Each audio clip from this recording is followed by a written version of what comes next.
Well,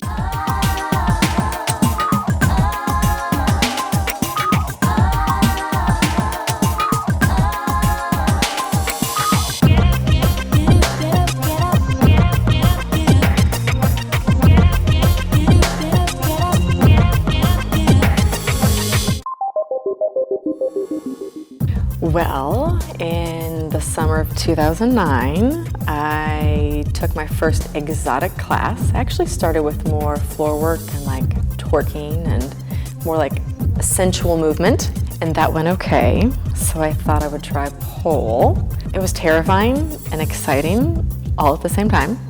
And I took my first class and I was like, oh, I have to do this again. It was amazing.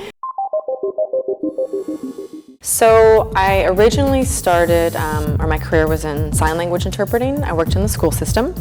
So I was in education working with primarily K through 12. I loved my job. I enjoyed what I did, and pole was more of a creative outlet and a hobby for me. I wanted to do alternative fitness. I just didn't want to go to the gym.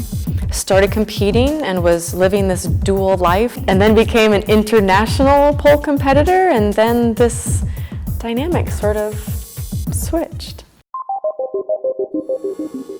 I had to take a look at my life, and even though I loved what I was doing and working with children, I also realized that there was a door opening to try something different and to also follow a new path with something that I loved. What's the worst that could happen, and like what amazing things could happen? So it was a lot of soul searching and researching and feeling comfortable with how do I leave my salaried job with benefits and retirement and all these security, just life security, and jump into a world that I am passionate for and I love. I decided that I need to try, and I ended up being terrified but also falling in love with working with women and being international and seeing different cultures, and it just kind of fell into place. They knew that it was more than just, they saw the gymnastics, they saw the fitness, and I started with the select few people who I knew were open-minded enough to not judge, oh, you're a pole dancer, and instantly think stripper, which is so common in our society. To instantly place a negative judgment on people or the industry as a whole.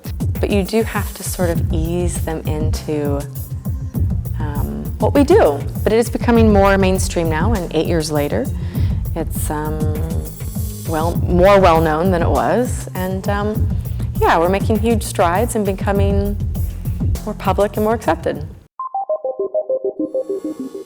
My life consists of being on the road for anywhere between 2 to 4 weeks, and then when I come home, I could be home for a couple days, a couple weeks.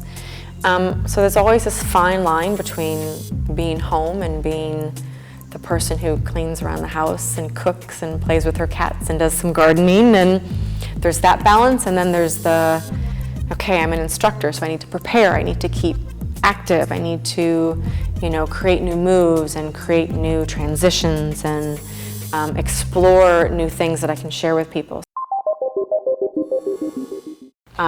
This last trip I was in Bordeaux, France. I love to go to France, I go there often. And the students were just alive. They were eager and excited and willing and just pumped up. And that for me, we all thrive in that situation, because it's not only, okay, I'm a little nervous, new students, new language, but when the students show up and they're excited, and then I can meet them and be excited as well, that connection is amazing. I think one of the biggest things that I enjoy about teaching women is that we all come to pole with different backgrounds. Some of us are doctors and lawyers and mothers, and we have all these different life circumstances that we bring into a pole class. But as soon as we shut that door, we are a community of people who want to feel empowered and beautiful and sexy, and then when we step out, it bleeds into our other life. And so I get to see that as a teacher, and I also get to feel that from the students, and that's one of my favorite things about teaching and about pole in general.